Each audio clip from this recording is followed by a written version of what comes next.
The world had always smelled the same. Wet ground, resin, smoke, stone. The wind crossed the trees bended by the cold and brought with it the far call of the crows. My name, no matter. In my people, the names change with time. It's the actions to stay. I had 16 winters. Or maybe 17. No one really counted them. We were counting animals, seasons, the scars. Our valley was immense. To the north, there were white mountains that seemed to touch the sky.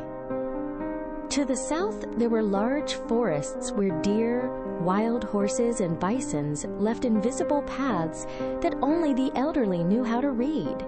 Every dawn started the same way. The fire was revived. Women made skins. The children played with small polished stones. The elders watched the sky. And we young people were waiting for the time to follow the hunters. I thought the world ended beyond the mountains. I thought all human beings were like us, strong, robust, with wide hands enough to squeeze a lance of ash even in the most intense frost. I never imagined anything else. That winter, though, the woods seemed different. Animals changed their path. The branches appeared more and more later. The wind had unknown smells. The elderly spoke little, too little. One morning we crossed the ice cream river, following the traces of some horses. Snow was fresh, perfect. Every imprint told a story. A deer, a fox, a wolf. Then I stopped. In front of me there were other prints. They were human, but it wasn't ours. Closer. Read more. The heel left a different mark. Your fingers seemed longer. It was tense. They all proceeded in the same direction. Like a group on the road, the clansmen looked without talking. One of the elders kneeled. "I'll ski the snow," smelled the ground. Then he looked slowly towards the forest. He didn't seem afraid. It seemed thoughtful. Long after scholars found similar traces in different regions of Europe and the Near East, they would have discovered that, for thousands of years, Neanderthal and Homo sapiens shared the same territories. For how long? With what relationships? With what consequences? Even today, there is no definitive answer. Then I knew nothing about this. I just knew someone had entered our world, and he walked right where, until the day before, we believed we were alone. We followed those prints only for a few steps. Then the elderly decided to go back. No one protested, but no one could ever forget them. I'm less than everyone, because without knowing, I was following the footsteps of the future. For days, no one gave a word on those prints, yet everyone thought about it. I knew from silences. They had become longer, heavier, as if even fire, in the evening, burned with greater caution. Life continued. Skins were scraped with patience, fixed lances. The children chased pieces of wood, pretending to hunt small deer. But something had changed. Every noise from the woods made someone turn. Every sudden flight of birds seemed a warning. One morning we left before dawn. The sky was still dark blue. The air stinged the face. The ice cracked under his feet. We followed a pack of reindeer. They were leaner than the past years. The elderly also noticed it. Seasons were changing. Cold came at different times. The rains fell when the snow fell. The plants sprouted in unusual places. No one knew why. Today we know that the European climate was going through continuous changes, alternating more rigid and relatively mild periods. For populations living almost exclusively hunting, even small variations could profoundly change the availability of animals and resources. When we reached the slope, the group leader immobilized. He pointed the ground. There were no prints. There was something different. A stone tip. Thin, longer, worked with a precision I've never seen. I picked it up. It was light, sharp. It seemed built to enter the flesh without breaking. My clansmen looked at the object without touching it. One of the elders slowly turned him into his fingers. Then he returned it to the ground, like it belongs to someone else.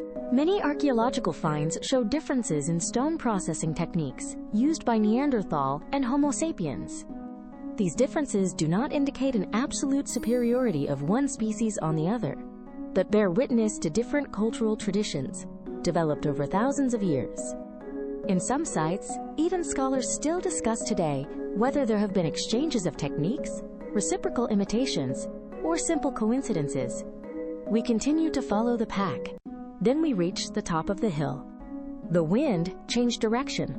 It brought with it a new smell. It wasn't fire smoke. It wasn't lightning. It was burned wood. But different, more intense, newer. I approached slowly. Among the trees, I saw the thin thread of smoke climb to the sky. It wasn't from our camp. Someone else lit a fire. Very close. Too close. I kneeled behind a rock. The heart beat so hard to cover every other noise. For the first time, I realized that those prints were not just a passage. They were people. They were breathing. They slept. They laughed. They were hungry. They were there. And maybe, at the same time, someone was watching us. I stayed still. The wind kept blowing towards me. It was an advantage. My smell wouldn't have reached that fire. In front of the trees, the smoke rose slowly, almost invisible against the gray sky. None of my clan was talking. Not even the elderly. They waited. Time seemed to have stopped. Then, a movement. Among the trunks, a figure appeared. He was a human being. But it wasn't like us. He was taller. Faster. He was walking fast, almost silent. His arms seemed longer. The face, different. The front was high. The chin leaned forward. I've never seen a face like that before. Others appeared behind him. 1, 3, 5. Maybe more. There were men. Women. Even a child. She laughed while she was following a woman carrying wood mills. For a moment I forgot fear. They were a family, like ours. They constantly observed what surrounded them. Few gestures were exchanged. They seemed to move with great coordination. Near the fire, some worked very thin stones. Others intertwined vegetable cords. One was recording a piece of bone with extreme precision. Today, archaeologists found evidence that Homo sapiens produced a wide variety of tools, used different materials, and, in many regions, developed techniques that allowed considerable flexibility in adapting to environments. That doesn't mean the Neanderthals were incapable or primitive. In fact, they made sophisticated tools, knew fire, cared for the sick, and probably buried some of their dead. The differences between these two human groups were much more nurtured than they believed in the past. Suddenly, the child stopped. He looked towards the woods, to us. My breath stopped. Did you hear anything? Did you see a movement? For long moments, no one moves. Not even birds. The woman put a hand on his shoulder. He said a few words I couldn't understand. He announced. Then he went back and ran. The danger seemed past. But one of their hunters kept watching the trees. He fixed exactly where I was hiding. I saw no hostility. Don't be afraid. Just be careful. The same thing I would have had by observing the traces of an unknown animal. Maybe he was trying to figure out who we were too. For thousands of years, Neanderthal and Homo sapiens shared some regions of Eurasia. They've probably met many times. In some cases, they may have avoided contact. Others may have collaborated. In others, they're still fighting. The evidence tells fragments, not the whole story. Our boss made a quick gesture. It was the signal. We had to retire. No noise. Without leaving traces. We started moving away one after another. I was the last. Before I disappeared in the trees, I turned again. The baby came back to look in my direction, and this time, I was sure our eyes had met. I didn't tell what I saw. Not because I wanted to hide it. Because I couldn't find the words. How to describe someone who looks like you, and at the same time is completely different? That night, our fire seemed smaller. The elders spoke sub-voice. They drew lines on the earth with a blackened stick. Every sign represented a valley, a river, a hunting place. Slowly, they began to appear more and more points, more and more territories where someone had seen unknown fingerprints. They weren't here that day. They were already there. Maybe a lot of moons. Maybe for many years. In the next few days, we continued to hunt, but something didn't work anymore. The great branches were restless. In some valleys, we found carcasses already slaughtered. The bones had been opened with sharp instruments. The best meat had disappeared. There were hardly any signs of struggle. Someone else had arrived before us. That didn't necessarily mean they were stealing food. Maybe they followed the same animals. Maybe they learned how to read the territory as we did. When two groups of hunters depend on the same prey, little is enough because life becomes more difficult, especially during the harshest winters. Today, many researchers believe that the competition for resources could have played a role in the disappearance of the Neanderthals. It's not the only hypothesis. Climate, reduced population, diseases, mixing with Homo sapiens and other factors may have acted together. Science does not indicate one cause. It tells a much more complex story. One morning, we found a torn elk. It was huge. It would have been enough to feed our clan for days. But we weren't the first. The prints were everywhere, the same as I saw near the river. Our leader observed the ground. He didn't show anger, just tired. He realized that chasing that animal would mean chasing other men, and it wasn't what he wanted. We drove away, quietly, leaving that prey to strangers who were probably as hungry as we are. For the first time, I understood that the world had become smaller. The forests were the same. The rivers were the same. But now they had to be enough for two peoples. That night, the wind changed. He brought snow. Lots of snow. The sky disappeared. The trees disappeared behind a white curtain. Our clan gathered around the fire. I kept thinking about the baby I saw over the hill. Maybe he was sitting next to the flames too. Maybe he listened to the same sibills of the wind. Maybe she was afraid of the same winter. But none of us could imagine that frost would only be the first of changes. Winter didn't seem to want to end. Every morning the landscape changed. It wasn't enough to know the valley. You had to learn it again. The snow covered the paths. The ice broke the riverbanks. Animals modified their routes, like they were looking for something they couldn't find anymore. The elders said the land was breathing. Inhale the cold. He was exhaling the warmth. He always did. But this time, the breath seemed irregular, faster, more unpredictable. The plants appeared in places where once only snow grew. Some forests were advancing, others died slowly. We changed with them. To continue to live, we moved south. The journey lasted many years. We slept under rock walls. We crossed gorges, where the wind blew like an invisible animal. Each new camp told the same story. Fire stopped, zone chips, broken bones, always recent, always human. The others were moving, like us. They followed animals. They followed the seasons. They followed their lives. One night, we found a cave. It was wide, protected, perfect for spending a few nights. But somebody got there earlier. There were signs on the walls, red lines, black jacks, improper of hands. We stayed real. No one dares to touch them. Today, we know numerous testimonies of rock art made by Homo sapiens.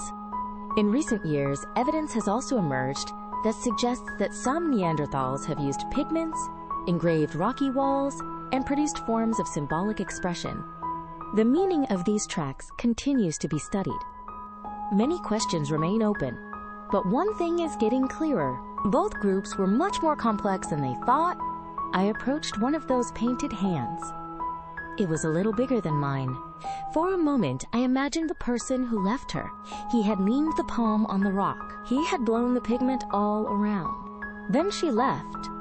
Maybe without knowing that someone else, long after, would have laid his hand at the same point. I did. Your fingers almost matched. Not entirely, but enough to make me feel weird. It didn't sound like a foreigner's gesture. It looked like a distant relative. Modern genetic studies revealed that Neanderthal and Homo sapiens were not completely separate populations. At different times of their history, they crossed.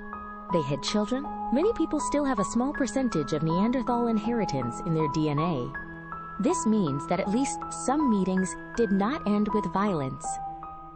As I watched that wall, I heard a noise coming from the entrance of the cave. One step, then another. They didn't belong to any of my clan. I slowly turned the head. A figure was real backbone. He didn't hold a spear. He wasn't running. He was just looking at me. He was one of the wind men, and he was closer than I ever imagined. I stayed still. He did the same. We had a few steps, and thousands of years of history that still did not exist. She was young, kind of like me. He carried a thin spear leaning on his shoulder. His skins were sewn with great precision. On his neck, he thought of a small pendant from an animal tooth. His eyes didn't show hatred, just curiosity, the same thing I felt inside me. For long moments, neither of them moved. The wind crossed the entrance of the cave. He danced the ashes of the old hearth.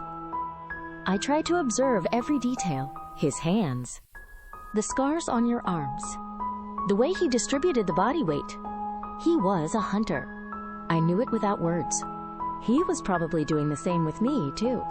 He was trying to figure out who I was, if I were a danger, or something completely different. He took a little step forward. My heart will accelerate. But his hand did not go to the spear. He picked up a piece of fern, fell near the entrance. He observed it.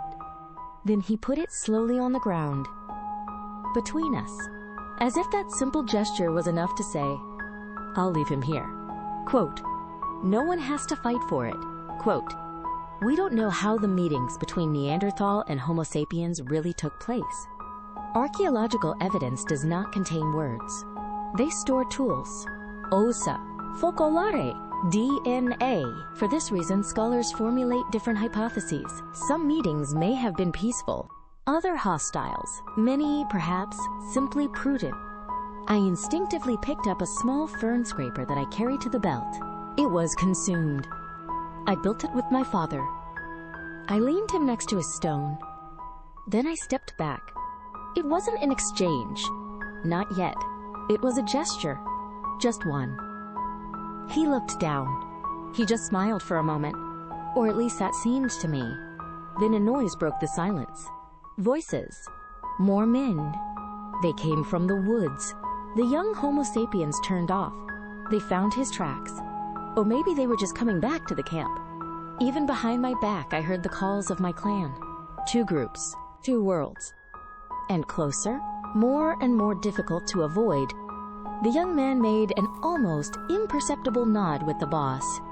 Then he disappeared in the trees. I stayed a few more moments in the cave. I was looking at the 2 stones left on the floor. One of his, one of mine, very diverse, and yet both born from the same hands, same need, survived. Many thousands of years later, archaeologists would find sites where the traces of the 2 populations appear surprisingly close over time. In some cases, separated for a few decades. In other, perhaps contemporary ones. I note that their worlds were not as far away as they believed. When I came out of the cave, the sun was going down.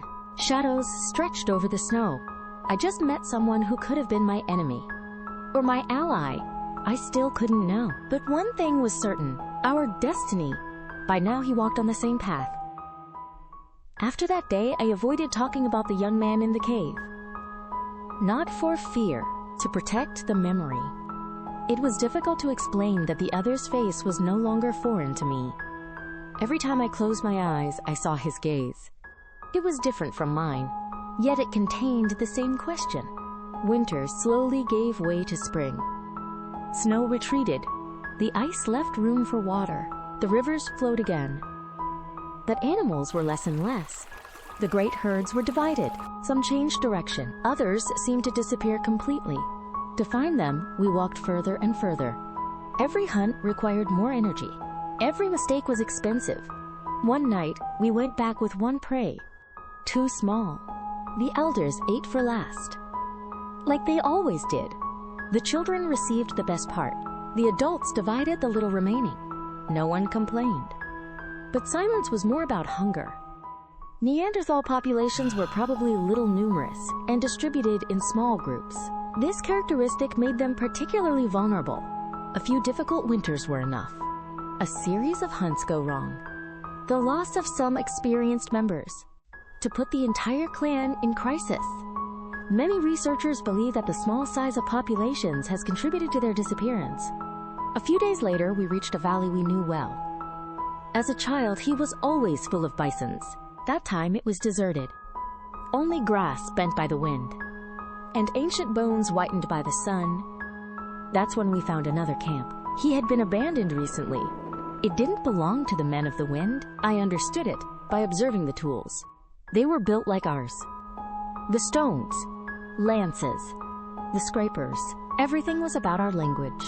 We walked among those remains. The fire was now off. The skins were gone. We didn't find bodies. No fighting. It seemed like the clan was simply party. Or maybe he didn't come back. We do not know why many Neanderthalian communities disappeared. Some may have moved. Others join other groups. Others are still slowly extinct. Archaeology rarely preserves the fate of individuals.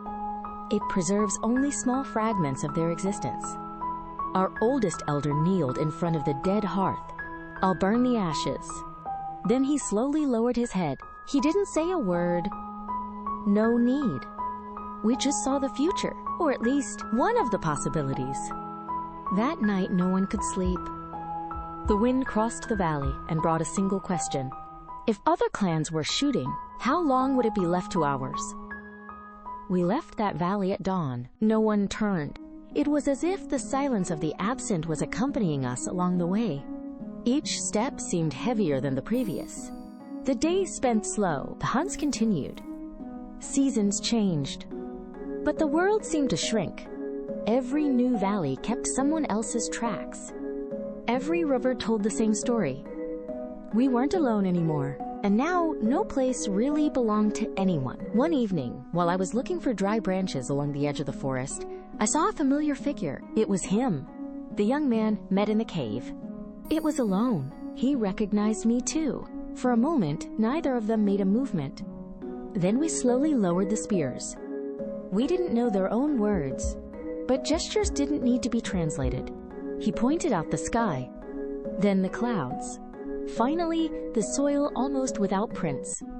His people also struggled to find animals. Hunger was the same face everywhere. He knelt next to a small bush. He collected some berries. He ate one. He left the others near me.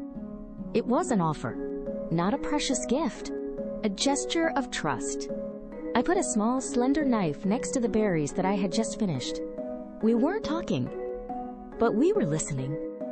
Ancient DNA studies have revealed something extraordinary. Neanderthal and Homo sapiens had children together. This means that at least some men and women belonging to the two groups formed tight bonds enough to have an offspring. We don't know where. We don't know when it happens every time. We don't know their names, but we know the result. A small part of the Neanderthals still live today in the genetic heritage of most non-African populations. Maybe meetings like ours were rare. Maybe there were many. Perhaps the fate of humanity changed thanks to ordinary people who didn't imagine writing the story. Suddenly we heard a call. Then another. He came from his group. Nearly the same moment came the whistle of my comrades. Time was over. He picked up the spear. I stepped back. We watched once again. Then everyone returned to their own people. Without turning around. You never see him again. But I often wondered what happened. He survived? You had kids? Did your grandchildren tell you about that strange, strong man you met in the woods? No one can ever answer. And maybe this is the charm of prehistory. We know the trail, not the voices. Many thousands of years later, scientists would discover that our history was not only made of extinctions, she was also made of meetings, mixed, invisible inheritance, of common lives, capable of crossing time. The cold returned before the planned. It wasn't a winter like the others. We understood it by observing the sky. For days the sun was hidden, snow was falling. Each path disappeared a few hours after being routed. Our stocks declined. The hunts failed more and more. The children stopped running.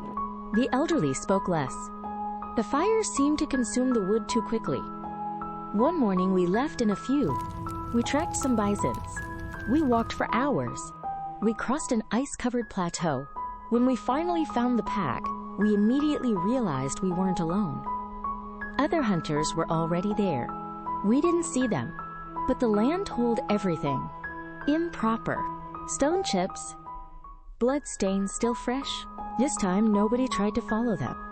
We didn't have the strength, and maybe not even desire. Each group was simply trying to survive. Nature made no difference. He was hungry for everyone. Recent studies suggest that the disappearance of the Neanderthals was not sudden. In many regions, their number decreased slowly over thousands of years. Small, isolated groups became increasingly vulnerable. Every hard winter, every loss, every migration, it could have huge consequences.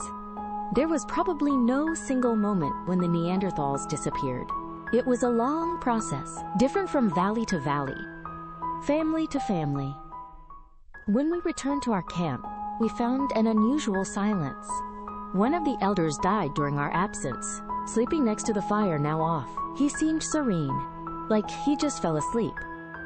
We accompanied him in a small rock cavity. Next to his body, we left the tools he had built with his own hands. A spear tip, a scraper, a piece of red ochre. Maybe he'd need it. Maybe not. But that gesture was about respect and love. Archaeology has found numerous evidence indicating how the Neanderthals took care of their own deaths. The precise meaning of these practices is still being studied. Rito, I do. Tradition, spirituality. Maybe some of this. That night I watched the stars. They were the same as my father was born. The same as the windmen. The same that a very distant day would enlighten other human beings. Maybe unaware to have something of us inside. The next morning we went back on the road. We were less numerous, tired, quieter. Without realizing it, we were crossing the last chapters of our history. Many seasons passed, then many more. I'm sorry to count. Time had learned to take everything away just at a time. First the big branches, then the known paths, then the faces of friends. Finally, whole clans. Sometimes we found an old camp, a circle of blackened stones, a forgotten tool, a bone worked. That's enough to understand. Someone like us lived there. Someone who laughed, beloved, hunted, telling stories to the children in front of the fire. Now only silence remained. Our group also became smaller and smaller. An old man never woke up. A couple left to the east and did not return. A boy fell on a hunt. Every loss seemed small, but together, everything changed. The voices around the fire diminished. Laughter became rare. The world seemed huge. We, less and less. Scholars believe that the last Neanderthals survived until about 40,000 years ago, perhaps a little longer in some isolated regions like the Iberian Peninsula. The exact date remains the subject of research. New discoveries continue to change what we believe we know. This is the heart of science. He never stops asking questions. For a long time, humans have told this story as a simple replacement. The Neanderthals disappear. The Homo sapiens stay. Today we know that reality is much more complex. The weather changed. The populations were small. Resources decreased. Some groups moved. Others met. Others still had children together. There is no one answer. There is a story made of many woven wires. Sometimes I still think of that young man met in the cave. I wonder if he had a long life. If he told his children he saw a man different from him. Perhaps, over the years, our memory has become legend. Maybe not. I'll never know. But there is one thing that you, men and women of the future, know better than me. In many of your cells still lives a small part of our people. Every fragment of Neanderthalian DNA tells that one day, a long time ago, two human beings decided not to be just strangers. Maybe we didn't really disappear. Maybe we just changed our faces. We've become part of a bigger story. Yours. And every time you look at the sky in a winter night, you're looking at the same stars, who also illuminated our last fire. Every history of the past is a mosaic built with thousands of small fragments, bones, tools, ancient vocabulary, traces of DNA, archaeological sites, and new scientific discoveries allow to reconstruct, year after year, an increasingly accurate part of the life of the Neanderthals and their encounters with the Homo sapiens. This documentary was produced by inspired by the main scientific research available, favoring the most authoritative academic sources, and presenting as an hypothesis the aspects still being discussed in the scientific community. Among the main sources used are Svante Pääbo, Neanderthal Man in Search of Lost Genomes, Svante Pääbo, The Neanderthal Genome, Rebecca Ragg Sykes, Kindred, Neanderthal Life, Love, Death, and Art, Chris Stringer, The Origin of Our Species, Jean-Jacques Hublin, Research on Human Evolution and Neanderthals, Max Planck Institute for Evolutionary Anthropology, Nature, Science, Proceedings of the National Academy of Sciences, Journal of Human Evolution.